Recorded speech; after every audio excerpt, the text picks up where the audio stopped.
Aujourd'hui, c'est l'intelligence artificielle qui analyse mon portefeuille en bourse et on va essayer de définir si ce qu'elle propose est pertinent ou non.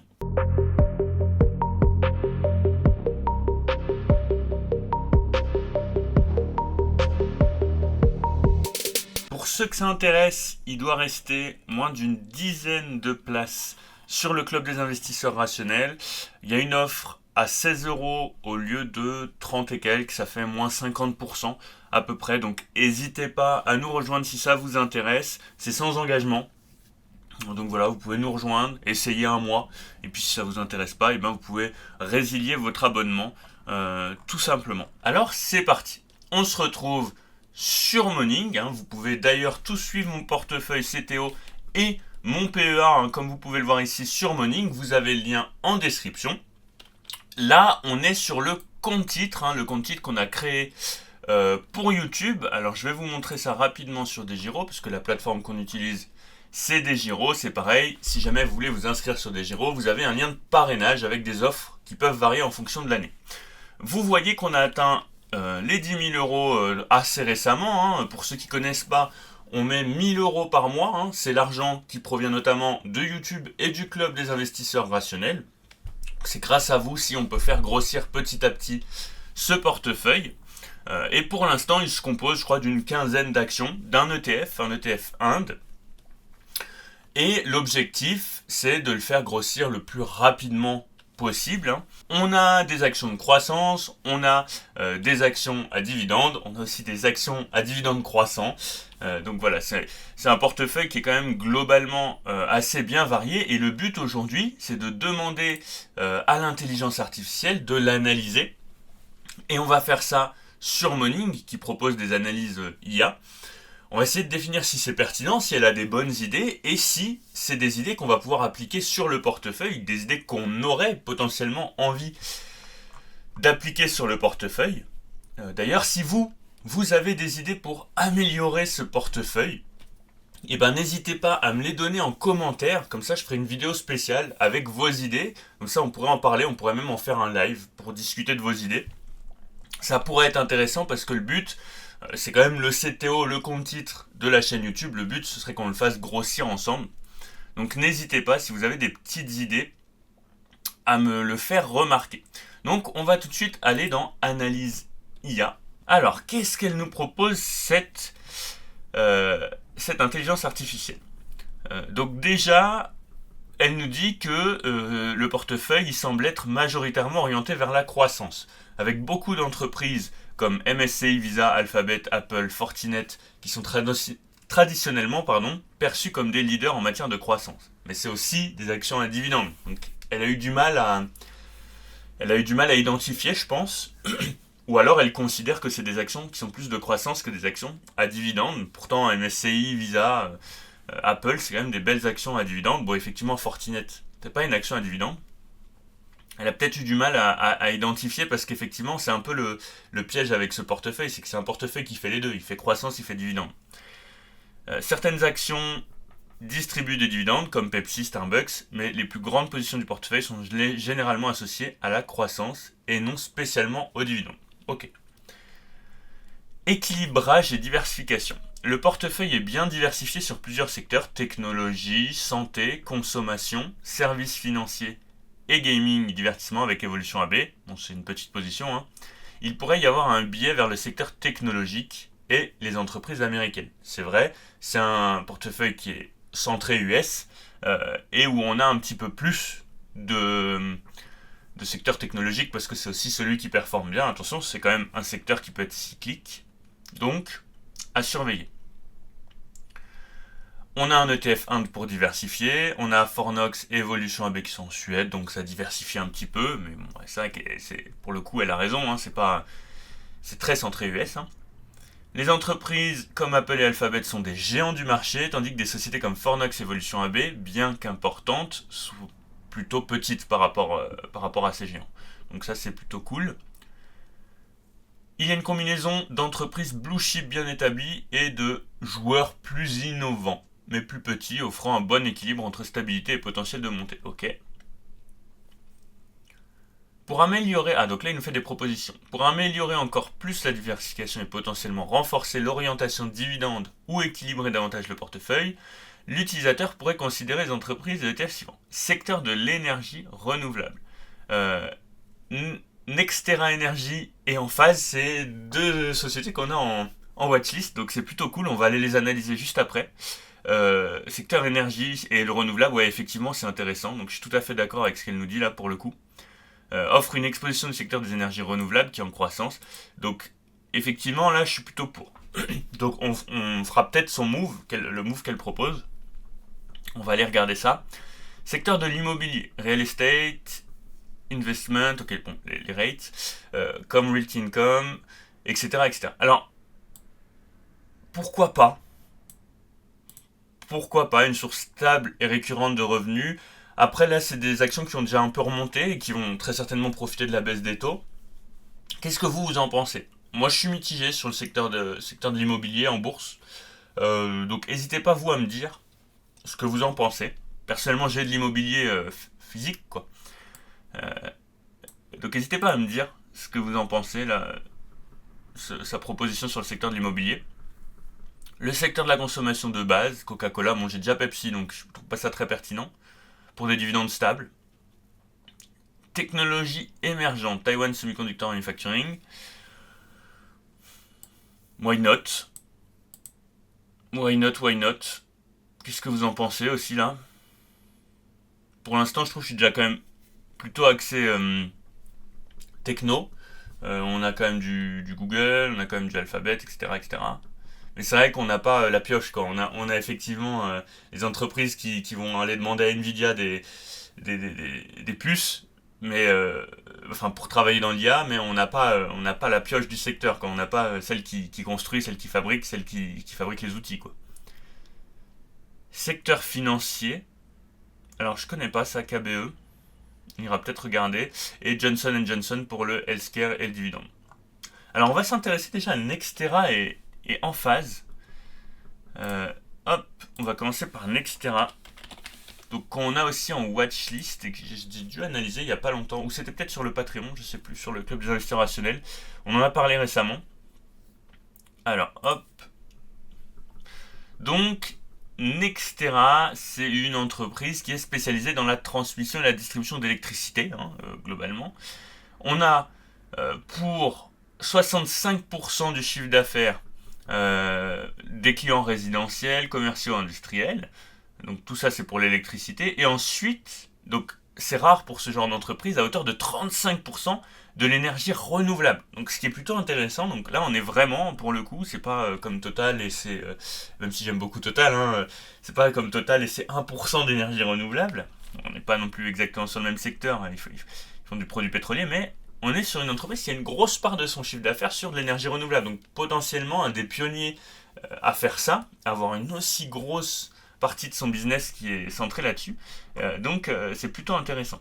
Qu'est-ce qu'on nous dit sur Morning vis-à-vis de Nextera?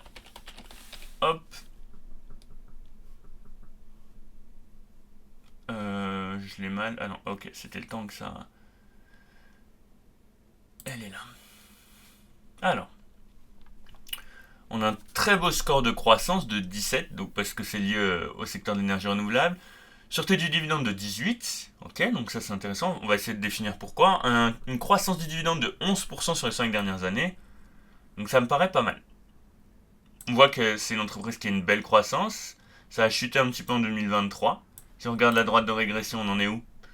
On est proche finalement du premier écart type. Est-ce que ça a surperformé? Sur un an, elle a fait 21%, le S&P 500 fait 28% et le Nasdaq 32%.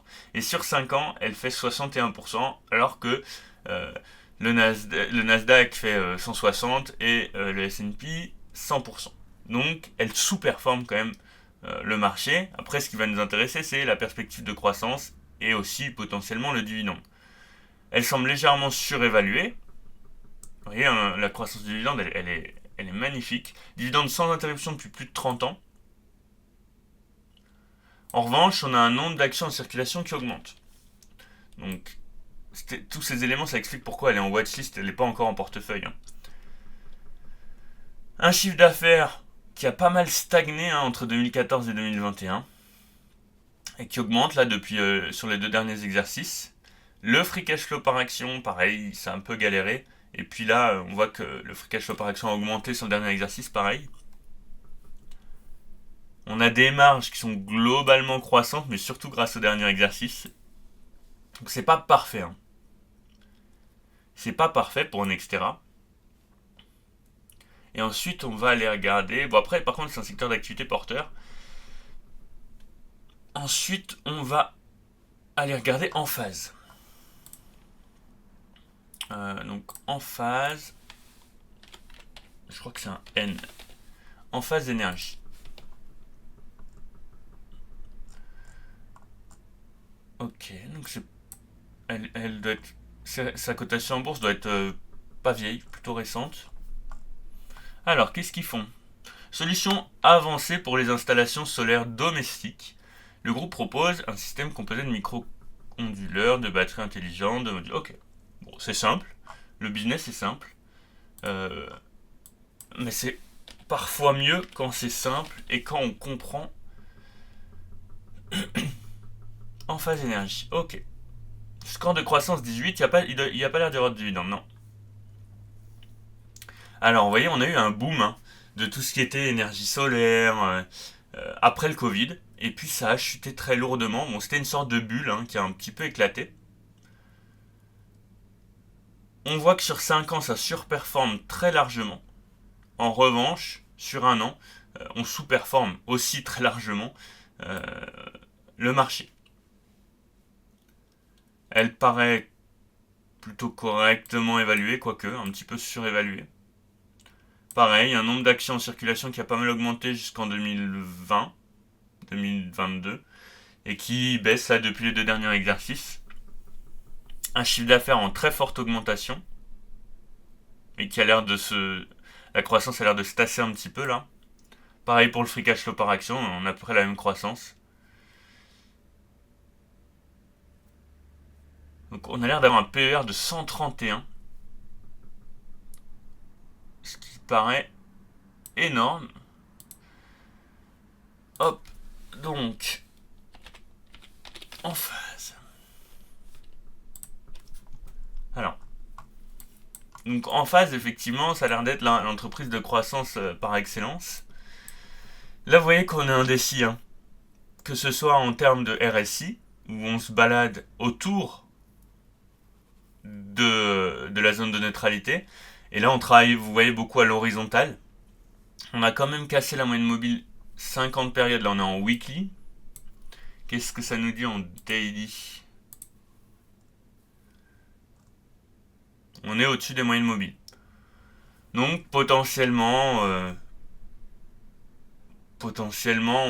on serait sur quand même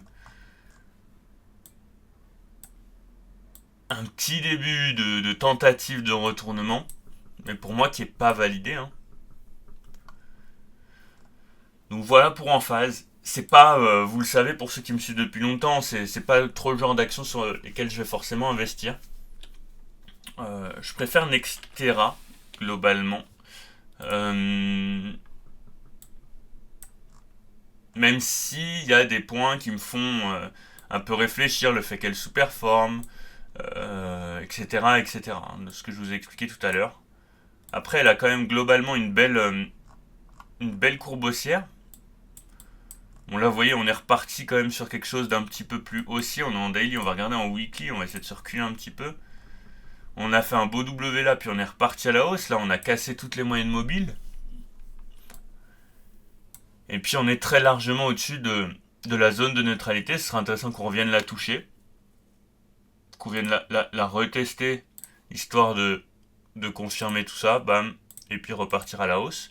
Pour avoir une belle continuation de tendance haussière.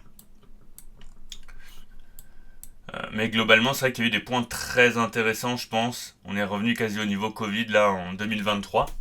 Mais je vais patienter un petit peu sur ces dossiers-là. Je vais attendre de réelles opportunités. Mais c'est vrai que c'est des actions qui sont intéressantes. Rapidement aussi, je voulais vous montrer, quand même, vous parler d'Amazon, Microsoft. Hop. Hop, hop, hop.